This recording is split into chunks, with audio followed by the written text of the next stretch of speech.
Subscribe कीजिए Indian news analysis channel को और दबाइए बेल आइकन को ताकि आप कोई भी फ्यूचर की अपडेट मिस ना कर सकें। जय हिंद दोस्तों, स्वागत है आपका इंडियन न्यूज़ एनालिसिस के एक नए एपिसोड में। आज के इस एपिसोड में हम बात करने वाले हैं F-18 सुपर हॉर्नेट के बारे में। आपको पता ही होगा कि MMRC से लेकर के भारतीय नौसेना के लिए जो 57 एयरक्राफ्ट खरीदे जाने हैं उनमें बोइंग का F-18 सुपर हॉर्नेट शामिल है। और इसी को लेकर के एक मीडिया रिपोर्ट में ये खुलासा किया गया कि अमेरिका अपने बोइंग F-18 सुपर हॉर्नेट का स्की जंप ट्रायल लॉन्च कर रहा है और ये ट्रायल भारत के नौसेना की ज़रूरतों को पूरा करने के लिए किया जा रहा है, या इन शॉर्ट हम ये कह सकते हैं कि भारतीय नौसेना की ज़रूरतों को ध्यान में रख करके ये ट्रायल किया जा रहा है।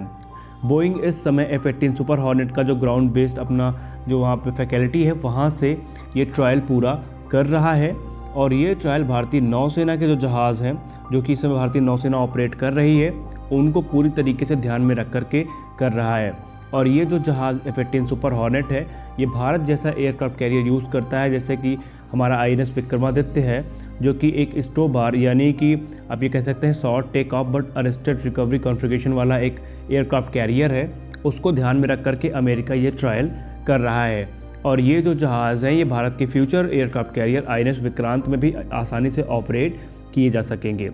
बोइंग ने एक इंटरव्यू में बताया कि बोइंग ने तकरीबन 150 से ज़्यादा फ्लाइट सिमुलेशन टेस्ट किए हैं F-18 सुपर हॉर्नेट के और भारतीय नौसेना के जहाज़ों का कंप्लीट एनालिसिस किया, जिसके बाद उनको ये पता चला कि F-18 सुपर हॉर्नेट के पास इनफ कैपेबिलिटी है कि वो इंडियन एयरक्राफ्ट कैरियर से आराम से टेक ऑफ और लैंड कर सकता है।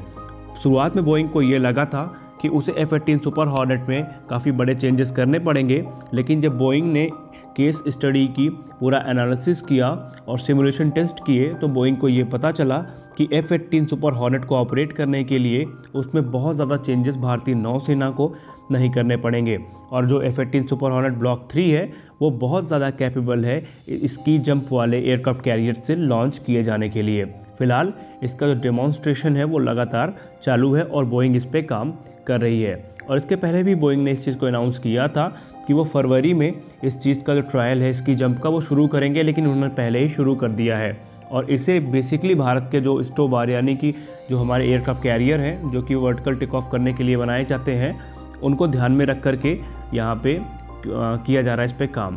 अब आगे अगर हम बात कर लें तो बोइंग की तरफ से ये कहा गया है कि उन्होंने बहुत सारा सिमुलेशन वर्क इंडियन नेवी को समझने के लिए और इंडियन नेवी की ज़रूरतों को समझने के लिए किया है और वो F-18 सुपर हॉर्नेट को इस प्रकार से डिज़ाइन फिर से कर रहे हैं ताकि जो थोड़ी बहुत खामियां हैं वो भी दूर की जा सकें। और यहाँ पर ये जो मिशन है वो हर प्रकार के मिशन को परफॉर्म करने में F-18 सुपर हॉर्नेट कैपेबल होगा, जो कि MiG-29 के और जो हमारे अदर जो उसके कॉम्पिटिटर्स हैं वो नहीं कर सकते हैं। हालांकि बोइंग ने ये कहा है कि F-18 सुपर हॉर्नेट को किसी दूसरे एयरक्राफ्ट के मुकाबले एयरक्राफ्ट कैरियर से लॉन्च किए जाने का सबसे ज़्यादा एक्सपीरियंस है, क्योंकि F-18 सुपर हॉर्नेट एक डेडिकेटेड नेवी के लिए ही बनाया गया था।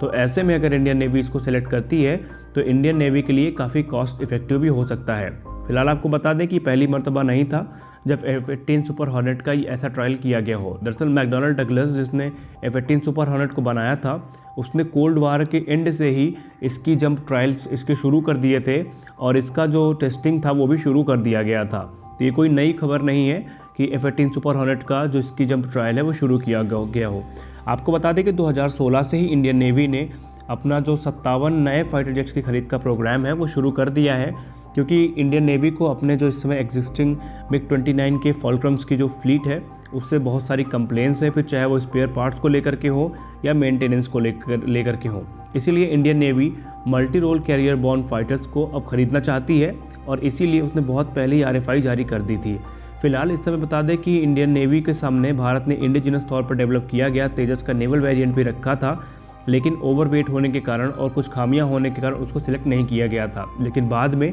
उसमें सुधार की गई, लेकिन यहाँ पे क्लियर कर दिया गया कि वो सिर्फ एक टेक्नोलॉजी डेमोन्स्ट्रेटर था जिसका इस्तेमाल फ्यूचर के भारतीय एयरक्राफ्ट्स में किया जाएगा। फिलहाल इस समय बोइंग के सामने अगर हम ऑप्शंस की बात कर लें तो ऑप्शन में बोइंग के सामने कंपटीटर्स जो हैं वो राफेल हैं, ग्रिपेन है और दूसरे एयरक्राफ्ट भी हैं। फिलहाल यहाँ पर आपको बता दें कि इंडियन नेवी ने अभी हाल ही में कुछ साल पहले इंडियन गवर्नमेंट ने कैटोबार टाइप के जो हमारे एयरक्राफ्ट कैरियर हैं यानी catapult assisted take off but arrested recovery वाले जो एयरक्राफ्ट कैरियर हैं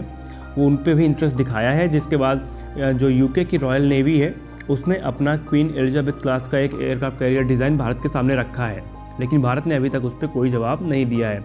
आपको बता दें कि F-18 सुपर हॉर्नेट सबसे ज़्यादा एक्सपीरियंस्ड है इस मामले में, कैरियर से ऑपरेट किए जाने के मामले में। फिर चाहे भारत उसको अपने स्टोबार में करे या कैटोबार में करे, एयरक्राफ्ट कैरियर में, वो हर जगह आसानी से यूज़ किया जा सकता है। लेकिन देखना ये है कि क्या F-18 सुपर हॉर्नेट राफेल के चैलेंजेस से पार पा सकेगा, क्योंकि राफेल और F-18 सुपर हॉर्नेट में काफ़ी कड़ाके की टक्कर है। लेकिन यहाँ पर अभी इंडियन नेवी ने ये क्लियर नहीं किया है कि वो F-18 सुपर हॉर्नेट में इंटरेस्टेड है या नहीं, लेकिन बोइंग लगातार एक डेडिकेटेड अपना जो प्रयास है F-18 सुपर हॉर्नेट को लेकर के इंडियन नेवी के लिए वो शुरू कर चुका है। अब देखना है फ्यूचर में क्या होता है। तो फिलहाल की अपडेट में बस